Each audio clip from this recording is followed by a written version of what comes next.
Assalamualaikum semuanya, selamat datang kembali di channel Computerize. Ini video kedua. Nah, di video kedua sesuai dengan konten planning yang saya kasih lihat kemarin di channel introduction ya, di episode 1, di video pertama maksudnya. Hari ini kita akan apa ya? Akan membahas ya, bagaimana sih cara saya sebagai orang yang tidak punya background IT belajar pemrograman gitu ya. Oke, jadi ini sangat-sangat relate sekali dengan saya di kehidupan nyata gitu ya, di perkuliahan saya gitu, di kampus saya sebagai mahasiswa S1 Teknik Komputer. Jadi gimana sih cara belajar pemrograman untuk maba ya? Maba waktu itu saya maba S1 Teknik Komputer. Oke, yang pertama ini ya, kita akan membreakdown apa sih namanya ini mind map ini ya, atau apalah ini bentuknya.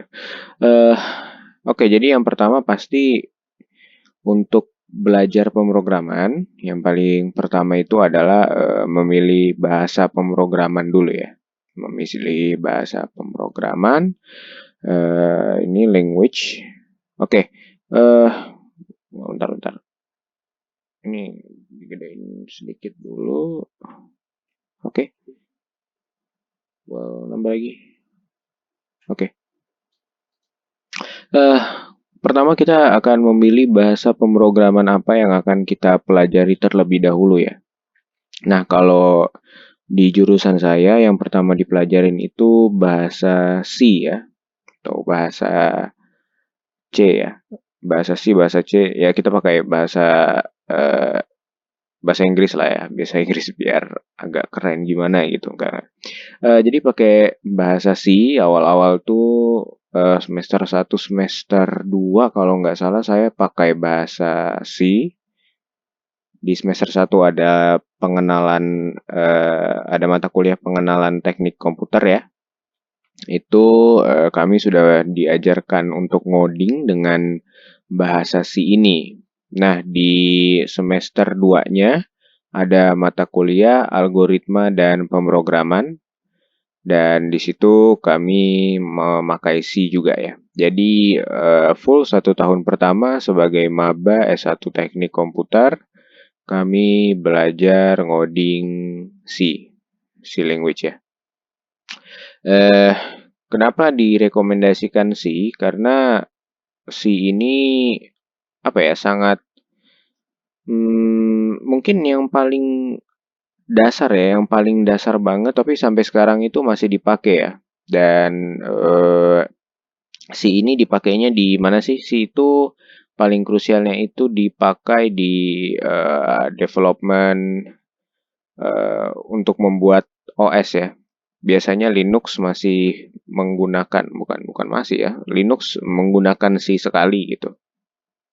Selanjutnya kalau misalnya si udah dipilih, mungkin suatu saat teman-teman harus dari C teman-teman harus melanjutkan ke C++ ya.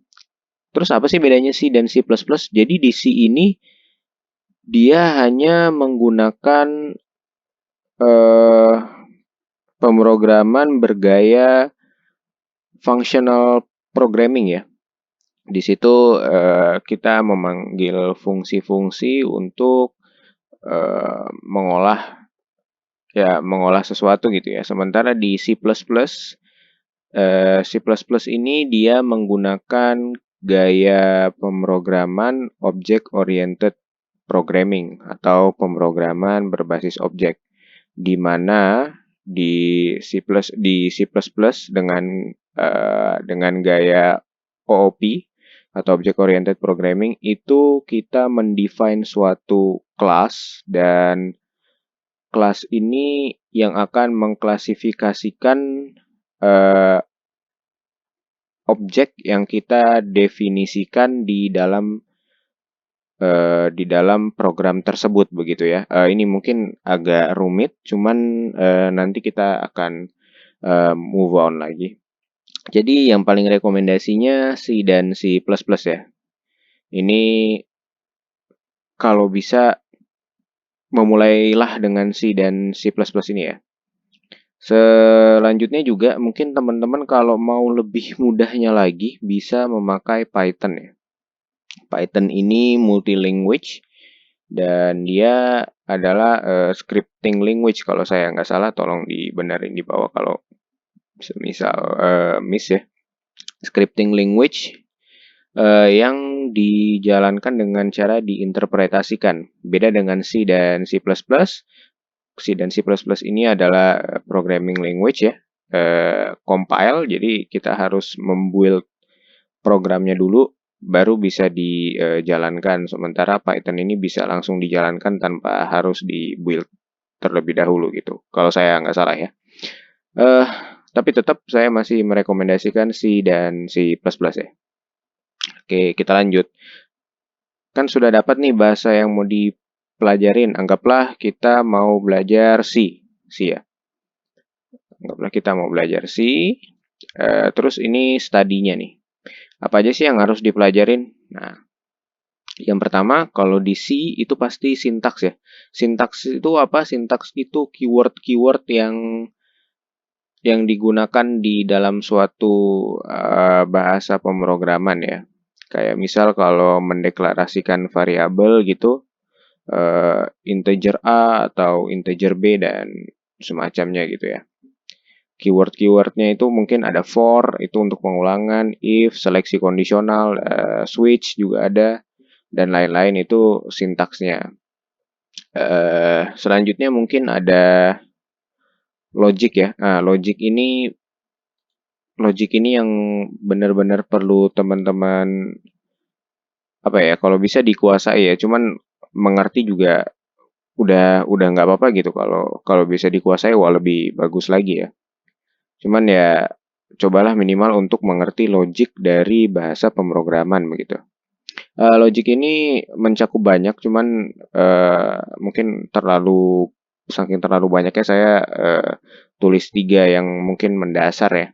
Yang pertama itu mathematical operation, semacam 1 tambah 1, 2 tambah 2, 3 kali 3, berapa 9 mod 7 dan semacamnya. Teman-teman nanti juga mungkin akan belajar tentang mod ya atau modulus. Selanjutnya kondisional. Kondisional ini semacam seleksi kondisi ya. Misal jika A sama dengan 2 begitu. Nah, itu kira-kira program apa yang akan berjalan selanjutnya begitu ya. Selanjutnya ini ada loop. Loop ini pengulangan. Misal pengulangan pertama variabel A itu bernilai 1,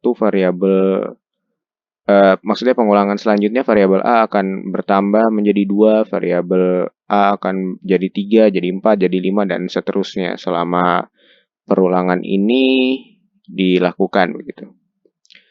Nah, kalau misalnya udah dapat logiknya, mungkin teman-teman bisa lanjutin dengan data structure ya.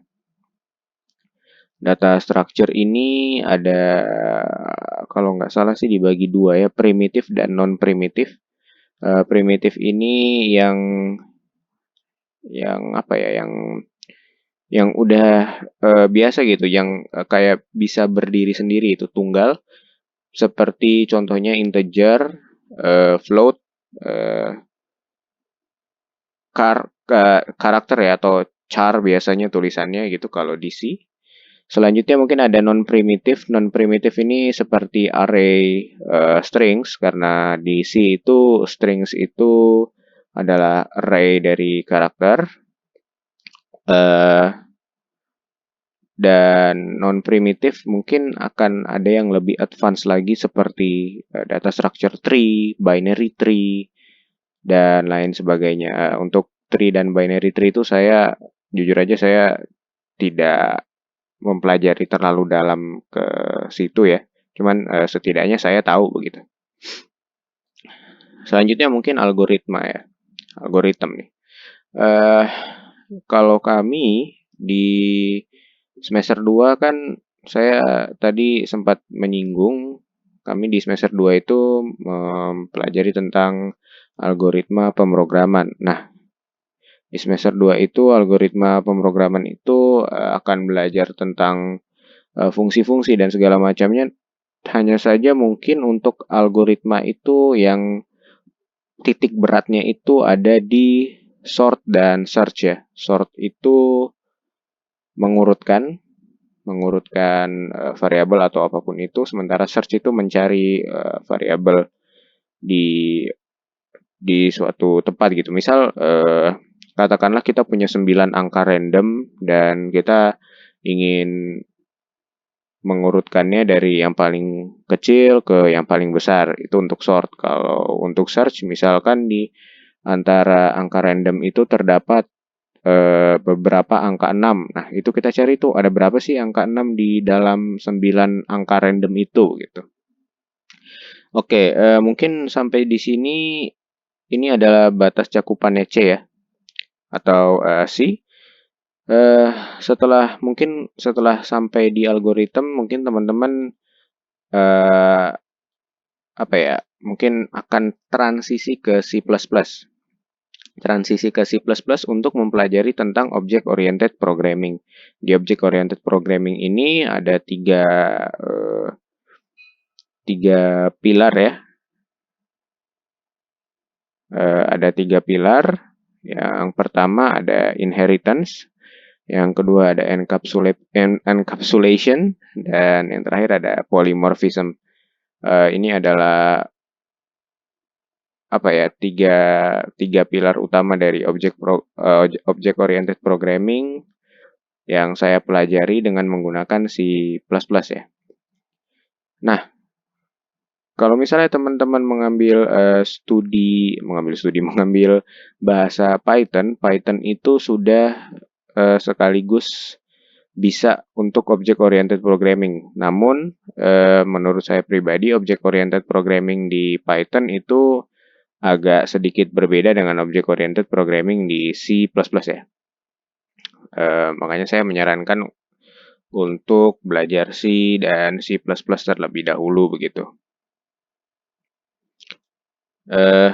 Oh ya, semisal teman-teman nih ambil C dan C++, terus teman-teman mungkin udah tahu tentang apa aja yang harus dipelajarin dari apa tadi itu, dari sintaks sampai object oriented programming.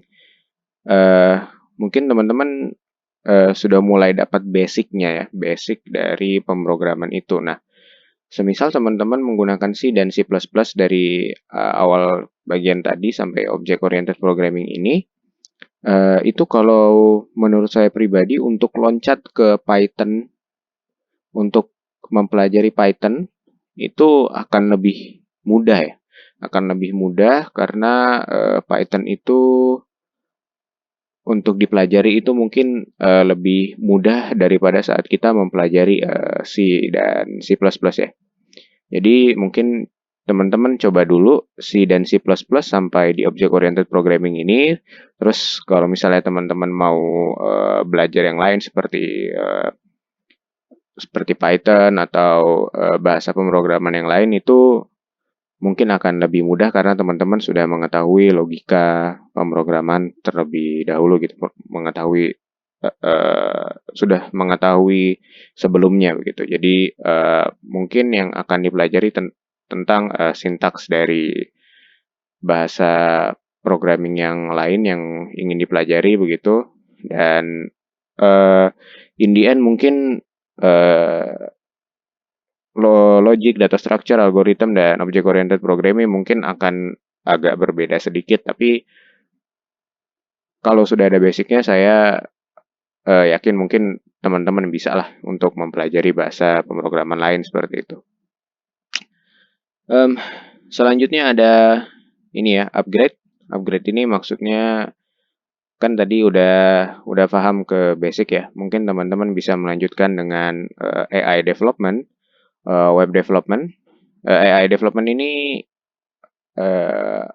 artificial intelligence ya, maksudnya kecerdasan buatan.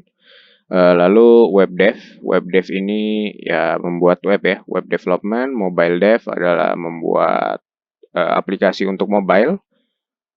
Untuk sekarang biasanya sasarannya adalah iOS dan Android ya. Selanjutnya ada game dev. Game dev saya tidak terlalu tahu banyak. Tapi ya game dev itu game development ya, maksudnya membuat program game seperti itu. Selanjutnya mungkin ada blockchain dev. Blockchain dev ini mungkin singkatnya seperti teman-teman mungkin tahu ya tentang Bitcoin, itu cryptocurrency.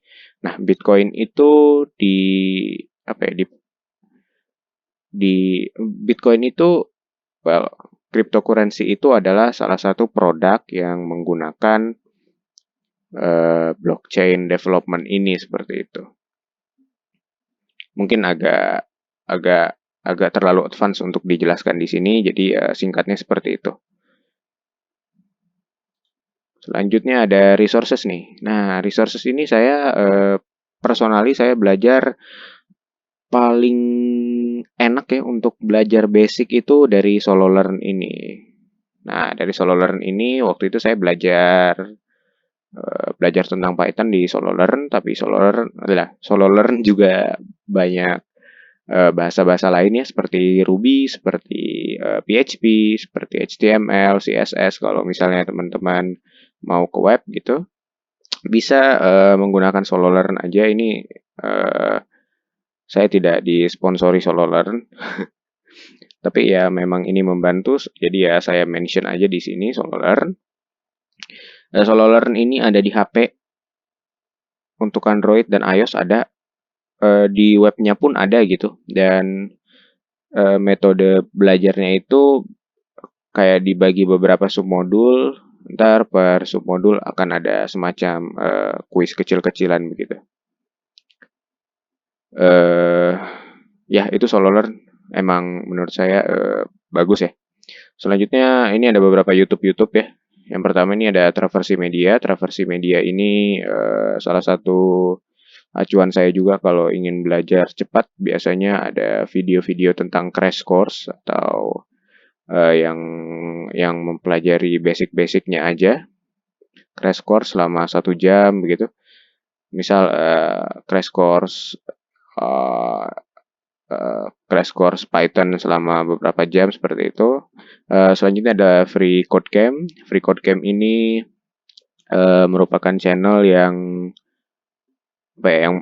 juga mengupload beberapa konten dari kreator-kreator yang juga kreator-kreator programming gitu ya. Biasa video-videonya itu makan waktu 2 jam, 3 jam, bahkan ada yang 7 jam ya, bagaimana cara mempelajari misal Ruby selama beberapa jam gitu. Selanjutnya ada kelas terbuka. Kelas terbuka ini punyanya orang Indonesia, guys. Punya orang Indonesia, web programming Unpas juga punya orang Indonesia, programmer zaman now juga punya orang Indonesia. Maksudnya konten kreator Indonesia, wadi. Mohon maaf sekali, aduh saya mungkin penyebutannya kurang enak ya. Nah, kelas terbuka dan web programming Unpas sama programmer zaman now ini konten kreatornya udah mungkin udah dikatakan skill untuk development mereka udah keren-keren banget lah ya. Kontennya juga bagus gitu. Easy untuk dicerna seperti itu ya. Mungkin lebih mudah untuk teman-teman cerna karena gaya bahasanya yang mereka pakai, yang mereka sampaikan itu bahasa-bahasa santai ya, bahasa-bahasa santai gitu. Dan ya channelnya juga pastinya berbahasa Indonesia gitu. Jadi coba mungkin teman-teman bisa ngecek beberapa YouTube ini. Oh ya, untuk kelas terbuka itu kalau nggak salah ada pemrograman C dan C++, C atau C++ begitu, saya lupa. Dan ada Python juga di kelas terbuka ini, gitu, di YouTube-nya. Kalau web programming Unpas ini punyanya Pak Sandika Galih. punya Pak Sandika Gali. Beliau kebetulan dosen dan channel YouTube-nya membahas seputar ya pembuatan web ya. Kalau di programmer zaman now ini, ini yang menurut saya apa ya, sangat-sangat sangat-sangat terkini lah di programmer zaman now ini. Kalau nggak salah waktu itu saya lihat ada pemrograman dengan bahasa Go. Bahasa Go itu ya bahasa yang sekarang lagi kekinian banget ya, bahasa Go. Go dan Rust yang sekarang lagi ngetrend.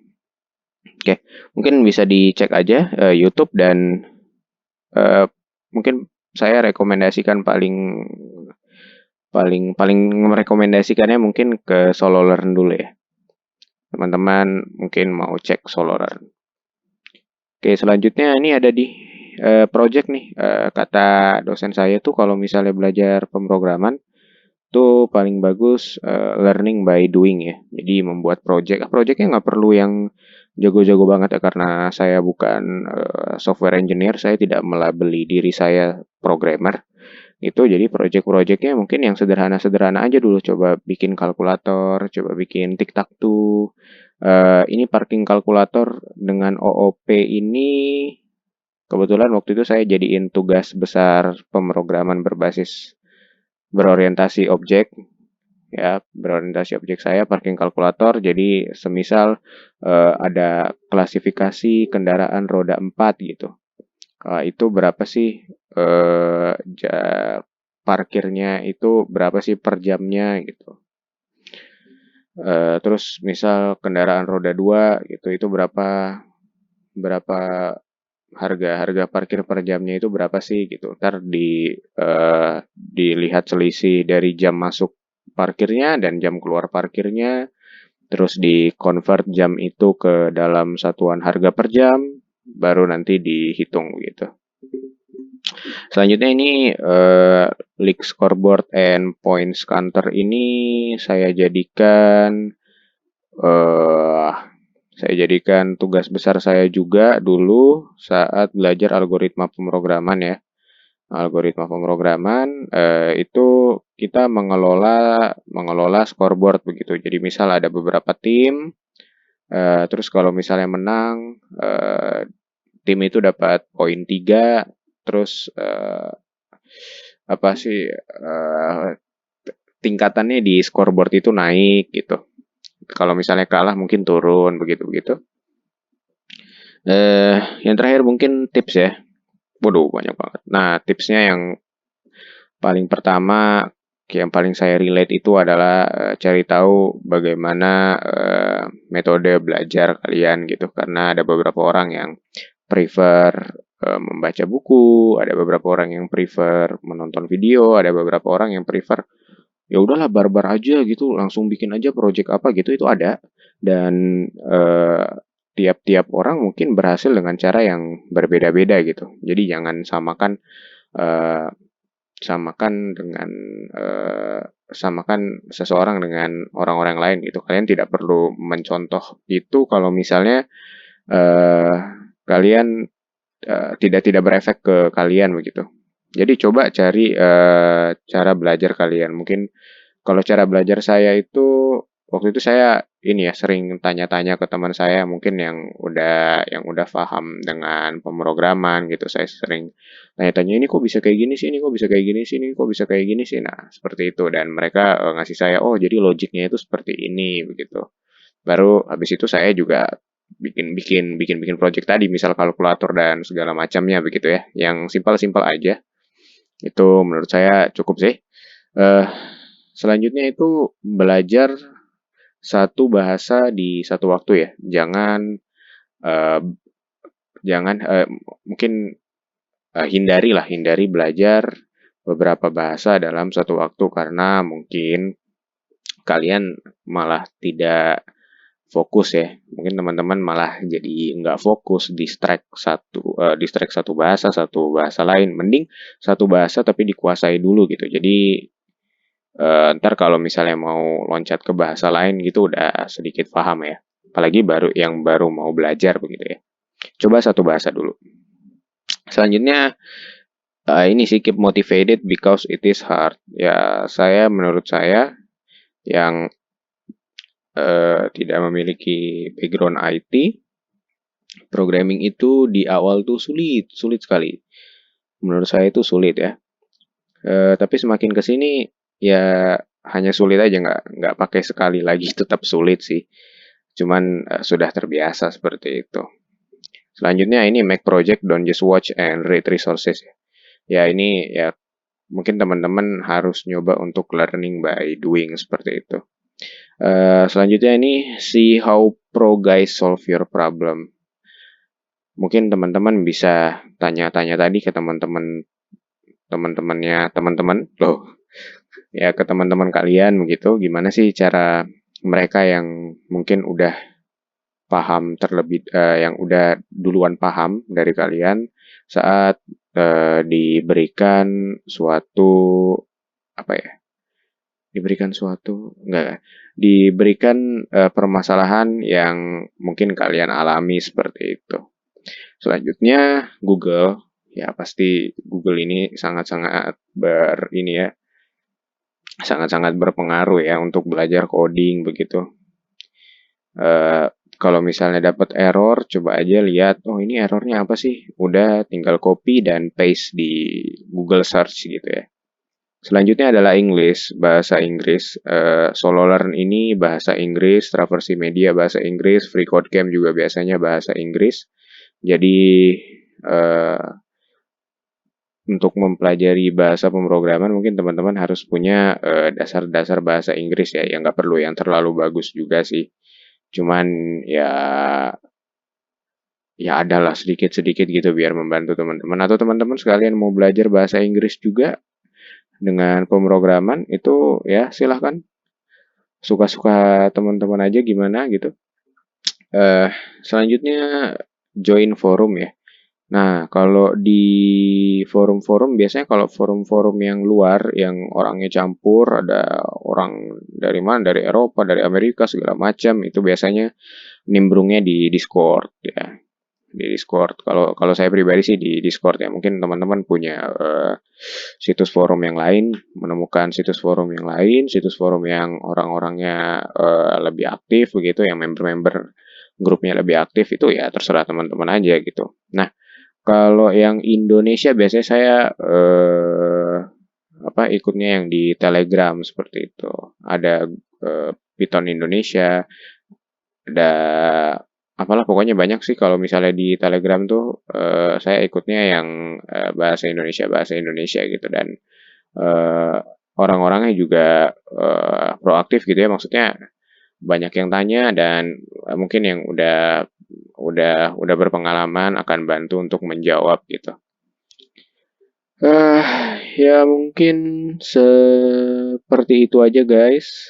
Seperti itu aja guys. Waduh, sudah seperti YouTuber-YouTuber ya. Mungkin segitu aja sih teman-teman yang bisa saya sampaikan. Ini benar-benar subjektif dari saya, dan mungkin kalian memiliki cara lain yang berbeda dengan cara saya untuk belajar programming seperti itu. Dan itu normal ya. Oke, kita recap dulu kira-kira ada yang kelewat tidak. Soal harus media record game seperti ini. Oke, sepertinya cukup untuk video mulai belajar pemrograman di 2021. Ya, untuk teman-teman yang baru mulai belajar, ini cara saya belajar. Silahkan kalau misalnya mau coba metode saya untuk belajar. Sekiranya mungkin segitu untuk video kali ini. Kurang lebihnya saya mohon maaf. Dadah. Assalamualaikum teman-teman.